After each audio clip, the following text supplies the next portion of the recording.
Good morning dear souls. இந்த song வந்து again வந்து நம்ம வந்து எல்லா உயிர்கள்ட்டையும் அன்பாக இருக்கணும் அப்படின்றத இன்சிஸ்ட் பண்ணுற மாதிரியான ஒரு சாங் தான்.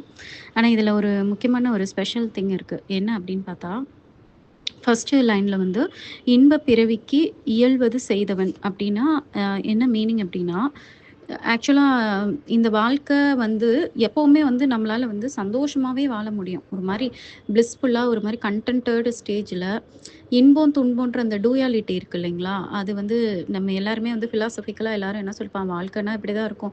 இன்பமும் இருக்கும், துன்பமும் இருக்கும், கஷ்டமும் இருக்கும், இதுவும் இருக்கும். இப்படி தான் வாழ்க்கை. இதை புரிஞ்சுக்கோங்கன்னு சொல்லி தான் நம்மளை வந்து சின்ன வயசுலேருந்து கொண்டு வந்திருப்பாங்க. ஆக்சுவலாக நம்ம யங் ஏஜில் என்ன நினச்சிருப்போம்னா, லைஃப்னா ரொம்ப வண்டர்ஃபுல்லாக இருக்கும் அப்படின்னு நினச்சிருப்போம். அதுக்கப்புறம் வந்து ஐ மீன் ஒரு ஆவரேஜ் பெரிய ப்ராப்ளம் இல்லாத ஒரு ஃபேமிலியில் இருந்து வந்த பிள்ளைங்க அப்படின்னா பெருசாக வந்து அவங்களுக்கு வந்து ப்ராப்ளம் பற்றிலாம் தெரியாது. பேரண்ட்ஸ் நல்லா பார்த்துப்பாங்க. அவங்களுக்கு இருக்கிற ஒரே கஷ்டம், நம்மளுக்கு இருக்கிற ஒரே கஷ்டம் என்னவா இருக்கும்னா ஸ்டடீஸ் தான். ஐயோ ஸ்டடீஸ் கஷ்டப்பட்டு படிக்கணுமேன்றதை தவிர பெருசாலாம் வேறு எதுவும் ப்ராப்ளம் இருக்காது. இப்படி நம்ம வரும்போது நம்ம என்ன நினைப்போம்னா, அவ்வளோதான் வளர்ந்த பிறகு நம்ம வாழ்க்கை ரொம்ப சூப்பராக இருக்கும், காலேஜ் எஜுகேஷன்லாம் முடித்த பிறகு வேலைக்கு போன பிறகு நம்ம வாழ்க்கை ரொம்ப நல்லா இருக்கும்னு நினச்சிட்டு தான் நம்ம லைஃப்பை ஸ்டார்ட் பண்ணுவோம். ஆனால் அப்புறம் தான் தெரியும் இதுக்கு வந்து ஸ்கூலே பரவாயில்ல, அந்த ஸ்கூலில் அதே மாதிரி காலேஜ் லைஃபே பரவாயில்ல, ரொம்ப நல்லா இருந்துச்சுன்ட்டு தான் எல்லோரும் வந்து அந்த அந்த நாஸ்டாலஜிக் மெமரிஸ்குள்ளே போயிடுவாங்க. உடனே அதை நினச்சி சந்தோஷப்படுறது, அதெல்லாம் திரும்பி திரும்பி ரீகலெக்ட் பண்ணுறது. அது ரீகலெக்ட் பண்ணுறதுக்கு பின்னாடி என்னென்னா, இப்போ எனக்கு இருக்கிற ஸ்டேட் ஆஃப் நான் இப்போ இருக்கிற ஸ்டேஜை விட எனக்கு அந்த முன்னாடி இருந்த ஸ்டேஜ் எனக்கு ரொம்ப பிடிச்சிருக்குன்ற அந்த ஃபீல் வரதுனால தான் நம்ம வந்து அதுக்குள்ளே போகிறோம். அப்போ என்னென்னா, நம்மளுக்கு வந்து என்ன லைஃபு ஏதாவது ஒரு இடத்துல வந்து நம்மளுக்கு வந்து சந்தோஷம் பர்மனெண்ட்டாக இருக்கணுமே, சந்தோஷமும் அமைதியும், அந்த ஒரு பீஸு, ஹாப்பினஸ் கூட இல்லைன்னா கூட பரவாயில்ல, ஆனால் ஒரு பீஸாவது நம்ம லைஃப்பில் இருக்கணுமே, ஒரு அமைதி, மன அமைதி கூட இல்லாமல் ஏன் எப்போவுமே நம்மளுக்கு லைஃப் வந்து ஒரு மாதிரி ஒரு நேரம் அமைதியாக இருந்தால் இன்னொரு நேரம் அது இருக்க மாட்டேங்குது, ஒரு மாதிரி பரபரப்பாகவே இருக்குது, இல்லைன்னா ஏதாவது பிரச்சனையில் மாட்டிக்கிறோம், இதுதான் லைஃபா அப்படின்னு சொல்லிட்டு யோசிக்கிற ஆரம்பிக்கிற டைம் எப்படின்னு பார்த்தீங்கன்னா அந்த 30s எல்லாரும் திங்க் பண்ண ஆரம்பிப்பாங்க. அப்போ உடனே அப்படியே நம்மளுக்கு அதை வந்து கரெக்டாக கைட் பண்ணுறதுக்கு யாரும் இருக்கவும் மாட்டாங்க. ஸ்பிரிச்சுவாலிட்டின்றது வந்து ஏதோ சாமியாருங்களுக்குன்னே இருக்கக்கூடிய விஷயங்கள்ன்ற மாதிரி அதை வேற ஒதுக்கிறனால அந்த தாட்டை உடச்சி போட்டுட்டு அதுக்குள்ளே போய் அதை வந்து கரெக்டாக புரிஞ்சு கரெக்டாக வாழ்கிறவங்களும் ரொம்ப கம்மி, 0.1% தான். ஏன்னா என்ன பண்ணுறாங்கன்னா, ஸ்பிரிச்சுவாலிட்டிக்குள்ளேயும் போயிட்டு அதே லைஃப்பை தான் வாழ்கிறாங்க. ஆனால் ஸ்பிரிச்சுவாலிட்டிக்குள்ளே இருக்கேன் அப்படின்னு சொல்லுவாங்க. எனக்கு தெரிஞ்சு நான் பார்த்ததில் மேக்ஸிமம் பீப்புள் ஸ்பிரிச்சுவாலிட்டிக்குள்ளே இருக்கேன்றாங்களே தவிர, பட் அவங்களுக்குள்ளேயும் நிறைய நெகட்டிவிட்டிஸு, இன்செக்யூரிட்டிஸு, அந்த ஃபியரு, பயம் எல்லாமே தான் இருக்க செய்யுது. அப்போ ஒரு சின்ன ஒரு ஒரு ஒரு தைரியம் மட்டும்தான் அந்த ஸ்பிரிச்சுவாலிட்டி கொடுக்குதே தவிர 100% ஒரு கண்டென்டடாக ஹாப்பியாகவும் பீஸ்ஃபுல்லாகவும் இருக்கிறவங்கள நான் இது வரைக்கும் பெருசாக பார்த்ததே கிடையாது. அப்போ அதுதான் கரெக்டா, லைஃப்னா அப்படிதானா அப்படின்றதுக்கு தான் இங்கே வந்து திருமூலர் வந்து ரொம்ப பியூட்டிஃபுல்லாக ஒரு லைனில் வந்து ஆன்சர் கொடுத்துருக்காரு. என்னன்னா, நீ வந்து சந்தோஷமாக வாழ்கிறதுக்கு கடவுள் வந்து வழி சொல்லியிருக்காரு, ஆனால் உனக்கு அந்த வழி தெரியல, அவ்வளோதான். நீ இக்னரண்ட்டாக இருக்கிறனால உனக்கு அந்த வழி தெரியல. அந்த வழியை வந்து நம்மளுக்கு வந்து நம்ம மனசுக்குள்ள நம்ம வந்து மெடிடேஷன் பண்ணியும் இந்த ஸ்பிரிச்சுவலாக லேர்ன் பண்ணி நம்மளே கண்டுபிடிச்சாதான் உண்டு. நம்மளுக்கு கரெக்டாக வந்து ஒரு குரு வந்து வழி நடத்துவாங்க அப்படின்னு சொல்லி நம்ம எதிர்பார்த்துட்டு இருக்கிறத விட நம்மளே நம்ம ஐடென்டிஃபை பண்ணணும். அப்படி ஒருவேளை ஐடென்டிஃபை பண்ண முடியலன்னா, இப்போ யார் அதை கண்டுபிடிச்சிட்டு சொல்கிறாங்களோ அட்லீஸ்ட் அவங்க சொல்கிறதையாவது கேட்கணும். இவங்க சொல்கிறாங்களே, இவங்க நான் எப்போவுமே சந்தோஷமாக இருக்கேன்னு சொல்கிறாங்களே அப்படின்னா, இவங்க சொல்கிறத நம்ம ட்ரை பண்ணி தான் பார்ப்போமே நினச்சி நீங்கள் வந்து ட்ரை பண்ணணும். அதுதான் இங்கே அவர் சொல்லியிருக்காரு. காட் வந்து ஆல்ரெடி கொடுத்துட்டாரு, நீ வந்து எப்போவுமே ஹாப்பியாக இருக்கிறதுக்கு உனக்கு ஒரு வழி இருக்குன்னு சொல்கிறாரு. அப்போ அந்த வழி என்ன வழி, அந்த வழி என்ன அப்படின்றது, அதாவது அன்பு, ட்ரூ லவ், பியோர் லவ். அதை நான் ஆல்ரெடி அந்த அன்பை பற்றி உங்களுக்கு டீட்டெயில்டாக நான் சொல்லிட்டேன். அதுக்கப்புறம் அந்த தர்ம வழியில் நடக்கிறது. அந்த தர்ம வழியில் நடக்கிறதுனா ஆக்சுவலாக நம்ம வந்து அப்படி நடக்கிறவங்கள வந்து ரொம்ப சர்க்காஸ்டிக்காக ரொம்ப கீழ்த்தரமாக தான் பார்ப்போம். பொழைக்க தெரியாதவங்க அப்படின்ற மாதிரி தான் சொல்லுவோம். அது பொழைக்க தெரியாதவங்கன்னு அவங்க இக்னரன்ஸில் அவங்க வந்து பொழைக்க தெரியாமல் இருப்பாங்களே தவிர, தர்ம வழியை கரெக்டாக ஃபாலோ பண்ணுறவங்க எல்லாருமே கண்டிப்பாக வந்து லைஃப்பில் வந்து ரொம்ப பெரிய லெவல் தான் அச்சீவ் பண்ணுவாங்களே தவிர ரொம்ப கீழ் நிலையில் இருக்கவே மாட்டாங்க. தர்ம வழி, அதுக்கப்புறம் எல்லார்கிட்டையும் வந்து நீ அன்பாயிரு, அதுக்கப்புறம் பக்தி. பக்தினா ஒன்றுமே கிடையாது, இறைவன் ஒருத்தர் தான் உண்மை. நம்ம எல்லாருமே வந்து இல்யூஷன்னா என்ன சென்ஸ்னா, நம்ம லைஃப் நம்ம கண்ட்ரோல்ல கிடையாது. நீங்க உங்கள்ல யாராவது ஒருத்தர் சொல்ல முடியுமா? என்னோட என்டையர் லைஃபையும் வந்து என் கண்ட்ரோல்ல இருக்கு. நான் என்ன நினைக்கிறேனோ அதான் என் லைஃப்ல நடக்கும். நான் நினைக்காதது எதுவுமே இதுவரைக்கும் என் லைஃப்ல நடந்ததே இல்ல அப்படின்ற மாரி சொல்றதுக்கு இங்க யாருமே இருக்க மாட்டாங்க. அப்ப அத தாண்டுன ஒரு பவர் ஒ கீழ தான் நம்ம எல்லாரும் இருக்கோன்றத உணர்ந்து, இறைவன் நெனச்சா எத வேணா, எப்படி வேணா மாத்த முடியும். எல்லாத்தையும் பார்த்துக்கிட்டு இருக்காரு. நம்ம நம்ம என்னெல்லாம் பண்றோமோ எல்லாமே அவருக்கு தெரியும். இன்னும் இன்னும் இதுல எத்தன பேர் வந்து கோயிலுக்கு போனா தான் கடவுளுக்கு நம்மள தெரியும் அப்படின்னு எத்தன பேர் நெனச்சுட்டு இருக்கீங்கன்னு தெரியல. கோயிலுக்கு போய் சாமி கும்பிடும்போது மட்டும் தான் கடவுள் வந்து நம்மள பார்ப்பாருன்னு நெனச்சுட்டு இருக்கீங்கன்னா, அது 100% இக்னரன்ஸ். கடவுள் வந்து நம்மளோட ஒவ்வொரு செல்லுலயும் கலந்து இருக்காரு. வெளியில வெளியில தெரியாத நம்மளோட ஆழ் மனசுல இருக்கக்கூடிய டீப்பஸ்ட் விஷயம் கூட கடவுளுக்கு தெரியும். ஈவன் நம்மளே கூட நம்மளுக்கு உணர்ந்திருக்க மாட்டோம். இப்ப நம்மளுக்கு ஏதாவது ஒண்ணு வேணும்னு நெனைப்போம். ஆனா அது வந்து கிடைக்காம இருக்கும். ஏன் கிடைக்காம இருக்கும்னா, ஆக்சுவலா அது வந்தா நம்மளுக்கே பிடிக்காம போயிரும். அது வந்தா நம்மளுக்கு ஒரு பெரிய டிஸ்டர்பன்ஸா இருக்கும். நம்ம வாழ்க்கைக்கு அது வந்து நல்லதாவே இருக்காது. அது வந்து நம்மளோட இன்னர் ஹார்ட்ல அதுக்கு தெரிஞ்சிருக்கும். அது காடுக்கு தெரியும். ஆனா, நம்ம எக்ஸ்டர்னலா வந்து நம்ம இது வேணும், அது வேணும்னு எதையாவது சொல்லி கேட்டுக்கிட்டு இருப்போம். ஆனா, காடுக்கு நம்மளோட இன்னர் ஹார்ட்ல நம்மளுக்கு இது நிஜமாவே பிடிக்குமா, பிடிக்காதான்னு அவருக்கு தெரியறனால தான், நெறைய நேரத்துல நம்ம வந்து ரொம்ப டெஸ்பரேட்டா இது வேணும்னு நெனைக்கிறது கூட, நம்ம வந்து ரொம்பவே கடவுள் காலடியில விழுந்து கிடந்து, கடவுள் மேல ரொம்ப உருகி இருந்து, அவரு காட்டுற எல்லா வழியில நம்ம நடந்தா கூட, நம்மளுக்கு சில விஷயங்கள் நடக்காம இருக்கிறதுக்கு காரணம் அதுதான். ஏன்னா, அவருக்கு தெரியாததுன்னு ஒண்ணுமே கிடையாது நம்மள பத்தி.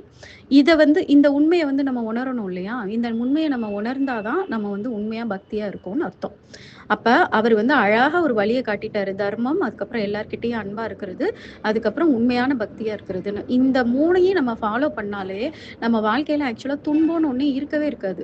கஷ்டம்னு ஒண்ணே இருக்காது. ஃபெயிலியர்ன்னு ஒண்ணு இருக்காது.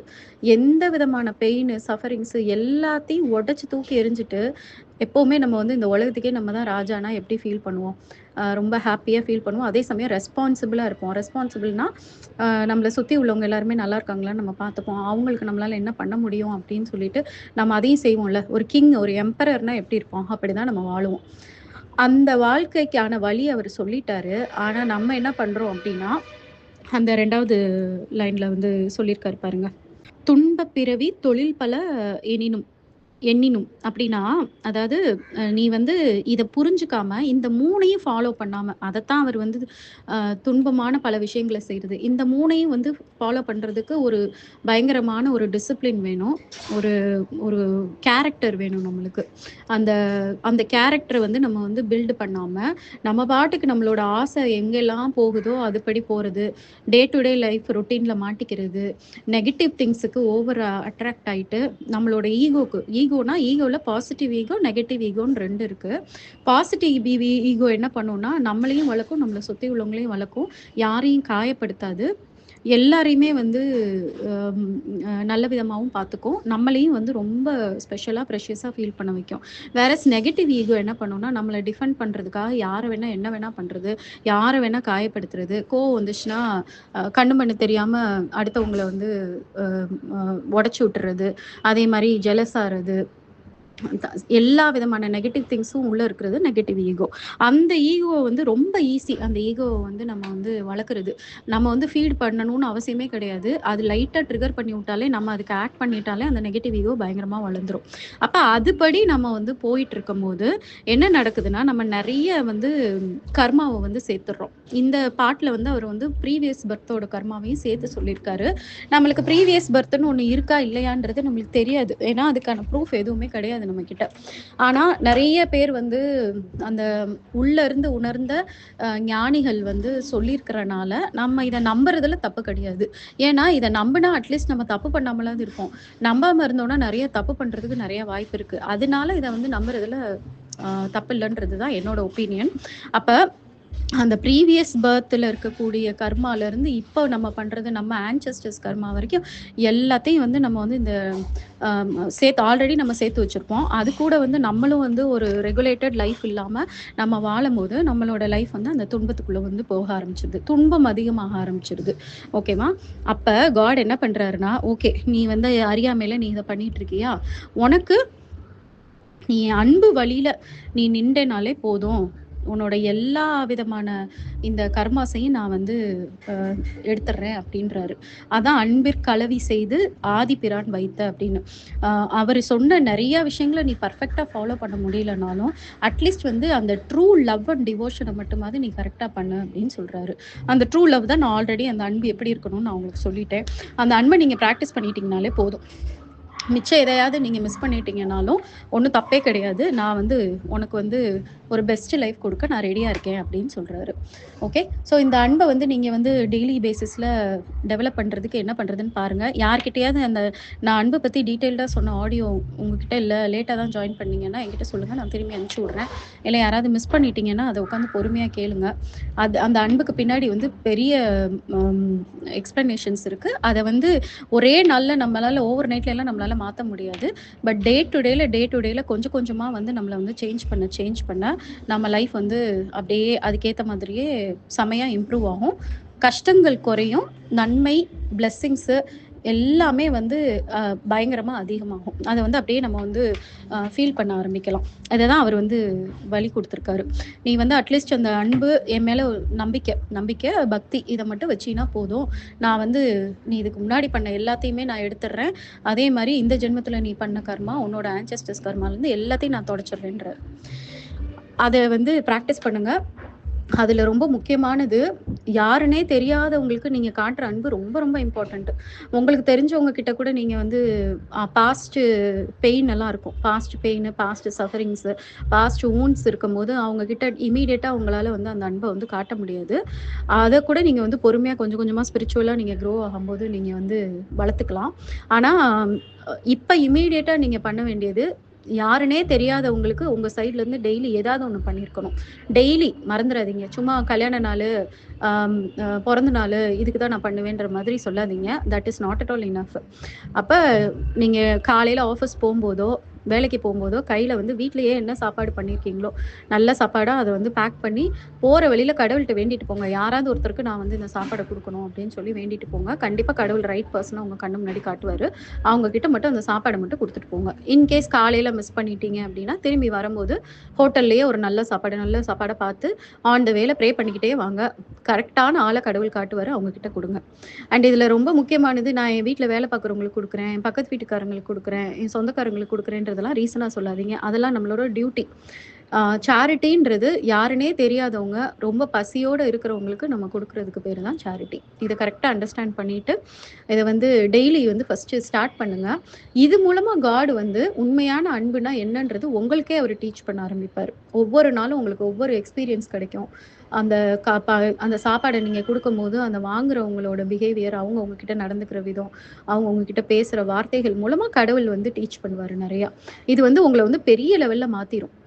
அப்போ என்னால் வந்து நீ சொல்கிற அளவுக்கு ரொம்ப டீட்டெயில்டாக நீ அன்பை வந்து எக்ஸ்பிளைன் பண்ணியிருக்க, இந்த அளவுக்குலாம் எனக்கு ரொம்ப ஐடியலிஸ்டிக்காக இருக்குது, இதெல்லாம் பாசிபிளான்னு எனக்கு தெரியலன்றவங்களுக்கு நான் சொல்கிற டிப்ஸ் தான் இது. ஸ்டார்ட் பண்ணுங்கள். ஒருத்தருக்கு சாப்பாடு கொடுத்து ஸ்டார்ட் பண்ணுங்கள். அன்புனா என்னன்றது உங்களுக்கு போக போக வந்து நல்லாவே புரிய ஆரம்பிக்கும். உங்களுக்கு தெரியாமலே உங்களுக்குள்ளே வந்து கடவுள் வந்து மாற்றத்தை உண்டு பண்ணுவார். Okay, it's a very simple step. இன்னைக்கு இது வரைக்கும் யாரும் கொடுக்காம இருக்கிறீங்கன்னா இன்னையிலேருந்து கொடுக்க ஆரம்பிங்க. அண்ட் இந்த பாட்டுக்கு மீனிங் வந்து நான் கொஞ்சம் டீப்பாக தேடி ChatGPTயில் தான் தேடுவேன். அப்போ ChatGPTயே வந்து என்கிட்ட வந்து உனக்கு இது சம்மந்தப்பட்ட போயம் வேணுமான்னு கேட்கும். அந்த போயமை சின்ன மாடிஃபிகேஷன் பண்ணி தான் நான் டெய்லி இப்போ உங்களுக்கு போட்டுட்ருக்கேன் லாஸ்ட் 2 டேஸாக. அது வந்து என்னோட ஓன் ஐடியா கிடையாது, ChatGPT கொடுக்குறது. அதனால credit goes to ChatGPT. Good day to you all.